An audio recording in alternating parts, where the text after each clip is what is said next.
কিসের নামাজ? ইশরাক।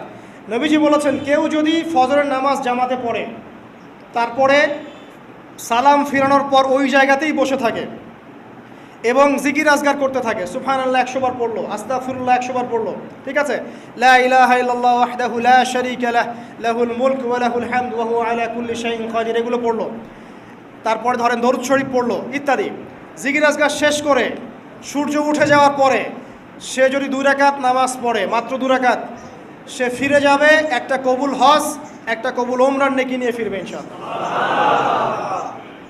আরেকটা নামাজ আছে, যদি পসিবল হয় পড়তে পারেন, 8টা থেকে 10টার মধ্যে পড়ে ফেললে ভালো, এরপরে সূর্য উঠে যায়, সূর্য গরম হয়ে যায়। সেটা হলো আপনার এই চাষ্টের নামাজ, যেটাকে আমরা বলি সলাতুদ দুহা, চাষ্টের নামাজ। আমরা অনেকে রিজিকের সমস্যায় ভুগি না, দারিদ্রতা, রিজিকের সমস্যা, আমাদের অভাব,